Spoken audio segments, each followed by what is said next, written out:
Good day, I'm Lorraine Mendez and this is your JIS News for Tuesday, April 25. Government will be utilizing technology to curb revenue leaks and national security breaches at the Jamaica Customs Agency. Finance Minister Audley Shaw says he will be visiting locations including the United States shortly to seek out modern methods of accomplishing 100% scanning of containers at the wharves. We have the Customs Agency, therefore, that has to be reorganized and made more effective. There's a new Commissioner of Customs that has just taken over.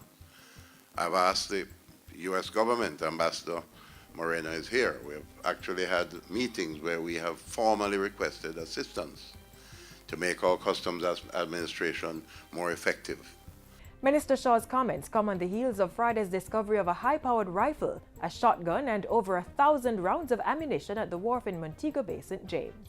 The arms were smuggled in rather sophisticated fashion, disassembled, so that they wouldn't appear through X-rays and so on as the traditional appearance of guns. Disassembled. Quite an impressive stash of dangerous weapons. The Finance and the Public Service Minister was speaking at Monday's opening ceremony of the 5-day 3rd Annual Commonwealth Caribbean Association of Integrity Commissions and Anti-Corruption Bodies Conference being held at the Jamaica Pegasus Hotel. Minister Shaw thanked the Commonwealth Secretariat for its support, guidance and funding of the conference. At the conference, meanwhile, Prime Minister Andrew Holness called on all Jamaicans to tackle corruption, saying government could not do it alone. His message was presented by Colonel Charles Jr., Minister of State in the Ministry of National Security. The behavioral and attitudinal patterns of all entities, as well as that of the individual citizen, must, as a matter of necessity, not support or condone corruption in any form. There must neither be a giver or a receiver to facilitate corrupt transactions. He said the regional anti-corruption body would continue to play an integral role in capacity building, development, implementation and monitoring corruption. The conference is being held under the theme, The Anti-Corruption Agenda, Today, Tomorrow, the Region and Beyond. National Security Minister Robert Montague is encouraging policemen and women to uphold the highest standards of professionalism when executing their duties. We are building a modern, world-class police service that needs bright, energetic, and committed professionals like you to combat the increasingly sophisticated and well-resourced criminal enterprises that threaten the future of this beautiful country. Minister Montague was speaking yesterday at the 2017-2018 LASCO JCF Police Officer of the Year Awards ceremony. Corporal Stokely Fagan of Mocha walked away with $250,000 and the main trophy. Constable Hillette Virgo was a close second, while Constable Michael Hutchinson of Mobile Reserve placed third.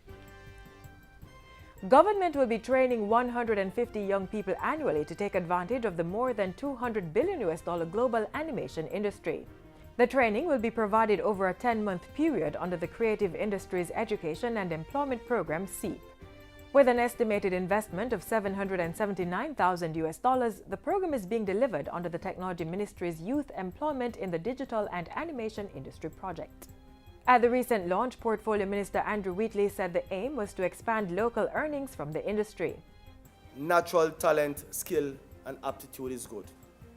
Many of our Jamaican animators are self-taught. However, through this training program, these skills and talents will be bolstered and our animators made more marketable through the international best practices and tips that will be passed on during the course of this program. 30 animators already started the program in February and 28 have successfully completed Module 1. In Phase 2 of the program, local animation studios will be set up to give the animators the option of producing world-class 3D projects for feature films. And finally, Health Minister Dr. Christopher Tufton is urging Jamaicans to make the link between their health status and their financial well-being and quality of life. Dr. Tufton made the appeal while citing studies which suggest that persons diagnosed with a lifestyle disease spend a third of their disposable income on treating the illness. We all need to come to terms with not just the challenges of the macro data that we have presented to us, but individualize that data to the actual impact on the individual, the impact on your pocket, the impact, of course, on the quality of your life. And I think if we did that, perhaps the message would get across more clearly, and the behavioral changes that are necessary will follow. The health minister was speaking at the recent opening ceremony for the 23rd Annual International Diabetes Conference at Jewel Runaway Bay. The conference was organized by the University Diabetes Outreach Program. Diabetes is the third most common cause of non-communicable disease-related deaths on the island. Studies show that more women die from diabetes than men in Jamaica, with the primary cause of the disease being obesity, physical inactivity, unhealthy diet, smoking, and alcohol consumption. And that's it for JIS News Today. I'm Lorraine Mendez. Thank you for watching.